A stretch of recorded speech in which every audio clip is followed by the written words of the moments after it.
Hello student, आज हम electrostatic potential energy की बात करेंगे। लास्ट टर्म पे हमने इलेक्ट्रिक पोटेंशियल यानी कि वी की वैल्यू निकाली थी किसी चार्ज पॉइंट के लिए, और डाइपोल के दोनों केसेस में डाइपोल के लिए एक्सियल नॉन एक्सियल पर हमने पोटेंशियल निकाला था। Now work done in moving a charge Q from infinity to a point in the field assigned in the electric force is called the electrostatic potential energy. अगर हम किसी test charge को किसी infinity से लेकर के किसी इलेक्ट्रिक फील्ड के किसी पॉइंट तक अगर हम उसको रिप्लेस करते हैं तो that means the total potential energy is work done. Total potential energy जो है हमारी वर्क डन के इक्वल होगी, और वो वर्क डन होगा हमारा W is equal to Q into V. V is here potential. Okay, now electrostatic potential energy of the two charges of the system. देखिए, सपोज़ करिए अगर हम Q चार्ज को इस पॉइंट पर लेकर के आए हैं, तो यहाँ पर सिंगल चार्ज को अगर हम किसी पॉइंट पर रख रहे हैं तो उसके लिए जो है कोई सिस्टम नहीं बनता है, सिंगल चार्ज से सिस्टम नहीं बनता है। इसलिए यहाँ पर जो Q चार्ज को इन्फिनिटी से लाएंगे तो आपका जीरो जो वर्क डन होगा वो जीरो होगा। अब जब हम Q1 के इलेक्ट्रिक फील्ड में Q2 को लेकर के आएंगे, ओरिजिन यहाँ पर O होने के according vector of the position R1 and R2, तो हमारा Q2 को वर्क डन करना पड़ेगा, और टोटल वर्क डन पोजीशन जो हमारा फॉर्मूला बनेगा 1/4πε Q1 Q2 upon R2 vector minus R1 vector का मोड। ये हमारा होगा वेक्टर फॉर्म। बट जो हमारी नेचुरल स्केलर फॉर्म होगी इलेक्ट्रिक पोटेंशियल एनर्जी के लिए, of two point charge of the system 1/4πε Q1 Q2 upon R। इसका एक फार्मूला ड्राइव करने के लिए भी होता है हमारे पास, ठीक है। नेक्स्ट हम देखते हैं यहाँ पर, जब हमारे पास चार्जेस जो है मोर देन टू, चार्जेस क्या होंगे मोर देन टू से ज़्यादा होंगे। एक Q1 हो गया, Q2 और Q3। अब Q1 Q2 पहले से हमारे R1 R2 पोजीशन पे थे, अब हम नेक्स्ट ला रहे हैं Q3 जो कि ओरिजिन से R3 पोजीशन पर है। अगर हम इसकी बात करते हैं तो हमारा जो इलेक्ट्रिक पोटेंशियल एनर्जी होगा, अब सेक्शन बनेगा Q1 Q2 R2 minus R1, Q1 Q3 R3 minus R1, Q2 Q3 R3 minus R2। अगर हम इसको टोटल स्केलर वैल्यू में लिखेंगे तो हमारी वैल्यू बनेगी 1/4πε Q1 Q2 upon R12 R31 और R32। अगर हम इसको समेशन फॉर्म यानी कि total number of charges is n, तो हमारी टोटल वैल्यू जो हो जाएगी वो बनेगी 1/4πε0 I is equal to 1 to n of the sigma QI QJ RJ vector minus RI। ये हमारा मल्टीपल केसेस में होगा जब चार्ज पॉइंट जो होंगे मल्टीपल होंगे। अगर बात करते हैं, नेक्स्ट हमारे पास आता है एरिया वेक्टर। एरिया वेक्टर देखिए, सपोज़ करिए ये कोई सरफेस है, तो सरफेस के परपेंडिकुलर ये जो लाइन है, इस सरफेस के परपेंडिकुलर ये जो येलो कलर की लाइन है जो कि यूनिट वेक्टर को शो कर रही है, this is the direction of area vector. यहाँ पर ये जो ऑरेंज कलर का सरफेस है, this is called the area.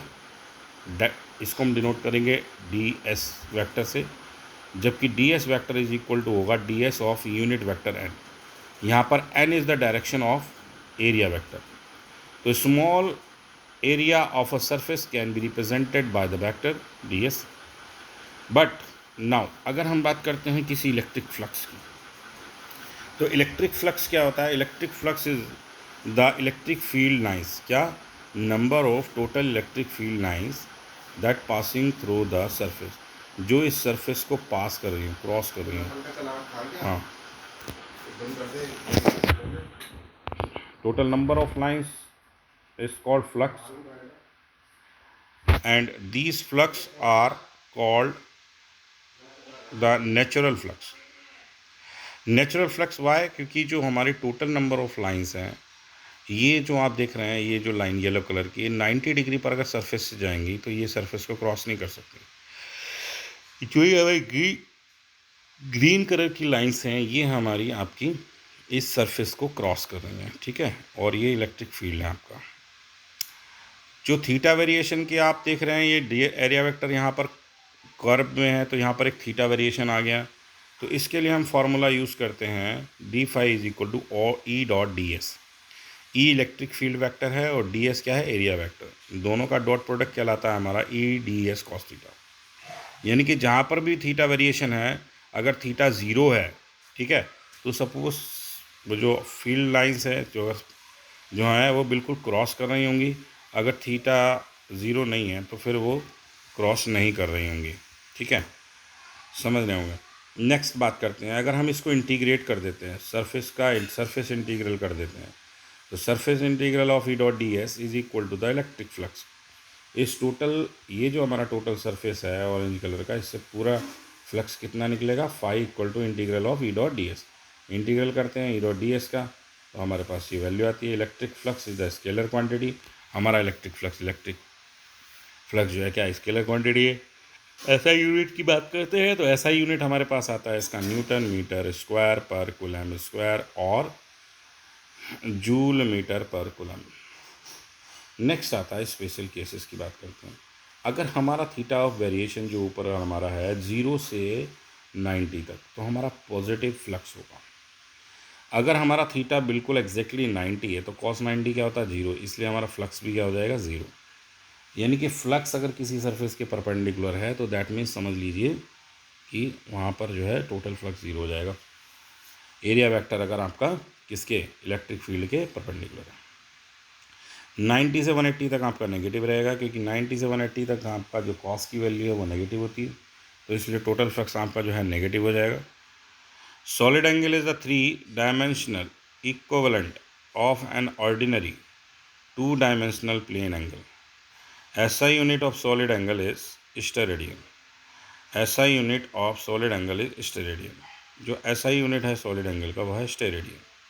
Solid angle subtended by area element ds at the center of the sphere of radius r। यानी कि अगर हम यहाँ बात करते हैं, ये डी ओमेगा जो हमारा सॉलिड एंगल है, वो सॉलिड एंगल होता क्या है एक्चुअल में, किसी पॉइंट पर किसी सरफेस से ड्रॉ होने वाला एंगल। देखिए अगर ये कोई सरफेस है तो इस सरफेस से इस पॉइंट पर जो एंगल ड्रॉ हो रहा है उसको हम कहते हैं सॉलिड एंगल। अब ये जो सॉलिड एंगल का फॉर्मूला है यहाँ पर थीटा वेरिएशन से अगेन, कि हमारा जो ये थीटा है कौन सा, ये हमारा जो एरिया लग रहा है, ये एरिया क्या है, थोड़ा सा बैंड है, इसलिए आपकी आर पोजीशन के साथ ये क्या कर रहा है, area vector theta angle variation दे रहा है। इसलिए जो बनने वाला हमारा सॉलिड एंगल है वो होगा D omega D S cos theta upon are square. अगर हम इसको क्या करते हैं, इंटीग्रेट करते हैं, सरफेस इंटीग्रल इसका करते हैं, तो मैक्सिमम सरफेस जो होगा वो कितना होगा, 4 पाई स्टेरेडियन। किसी भी सरफेस के लिए मैक्सिमम सरफेस हमारा अगर हम इंटीग्रल करते हैं तो सॉलिड एंगल की वैल्यू आएगी 4 पाई, ठीक है। इसका हम यूज़ करेंगे नेक्स्ट जब हम गॉस थ्योरम पढ़ते हैं, तो गॉस थ्योरम में आपको इस फॉर्मूले का यूज़ होगा, जहाँ पर हम ये जो वैल्यू है D S cos theta upon are square का इंटीग्रल, इसको 4 पाई के इक्वल रखेंगे। तो ये सॉलिड एंगल इसलिए पढ़ना ज़रूरी है। आ जाइए अब हम बात करते हैं नेक्स्ट हमारी गॉस थ्योरम की। देखिए गॉस थ्योरम में क्या है, गॉस थ्योरम में गॉस ने कहा है कि अगर किसी भी, ये जो ऑरेंज कलर का पूरा सरफेस दिखा रहा है इसके अंदर प्लस क्यू है, प्लस क्यू की जगह और भी कितने चार्ज होते, तो सभी चार्ज का समेशन का 1/ε0 टाइम्स मल्टीप्लाई करने से इस सरफेस से निकलने वाला टोटल फ्लक्स हम कैलकुलेट कर सकते हैं। तो टोटल फ्लक्स हमारा जो हो जाएगा integral of surface area of E dot D S, यानी कि 1/ε0 times of E I equal to 1 to n of Q. Total हमारा चार्ज का कितना, 1/ε टाइम्स किसके इक्वल होगा, किसी भी सरफेस से निकलने वाले टोटल फ्लक्स के इक्वल। बात अगर प्रूफ की करते हैं तो d phi is equal to E dot D s, जैसे हम पहले जानते हैं, हम जानते हैं इलेक्ट्रिक फील्ड की वैल्यू किसी चार्ज पॉइंट के लिए पहले ही बेस फॉर्मूला पढ़ चुके हैं, 1/4 pi epsilon naught q upon are square. R vector dot D s dot n, तो इसको कैलकुलेट करेंगे 1/4 pi epsilon naught q d s upon are square. R dot n dot unit vector हैं दोनों, are dot N करते हैं 1 को 1 cross 0, यानी कि वैल्यू आ जाएगी 1। डी फाई इक्वल टू हो जाएगा q d s upon are square. अगर हम इसको इंटीग्रल करते हैं सरफेस इंटीग्रल डी फाई का, तो हमारे मिलेगा total flux phi. Total flux phi equal to हो जाएगा integral of d A phi यानी कि अगर इंटीग्रल करते हैं तो 1/4πε/Q/r², इंटीग्रल ऑफ ds। अब किसी भी सरफेस का टोटल, यहाँ पर ये स्फेरिकल सरफेस है, इसका टोटल एरिया हो जाएगा 4πr²। अगर कैंसिलेशन करते हैं तो हमारे पास वैल्यू आ गई Q/ε0, दैट्स इट, ये वाला। तो हमारा जो गॉस थ्योरम है यहाँ पर प्रूफ हो जाता है।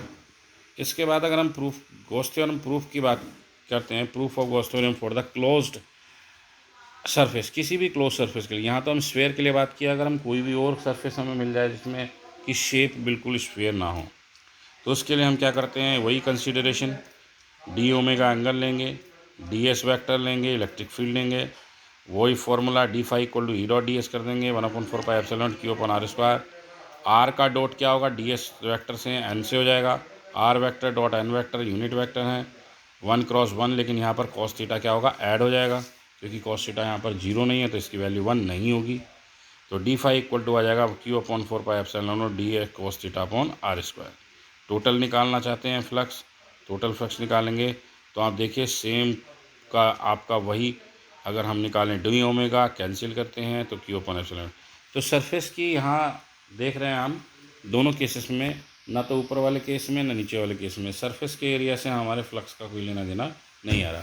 टोटल फ्लक्स किस पर डिपेंड कर रहा है, वैल्यू ऑफ चार्ज, इस चार्ज पर जितना कि उस एनक्लोज सरफेस के अंदर रखा हुआ है। अब कोई ज़रूरी नहीं है पॉइंट चार्ज सिंगल हो, बहुत सारे पॉइंट चार्ज भी हो सकते हैं। ठीक है, okay, thank you and have a nice day.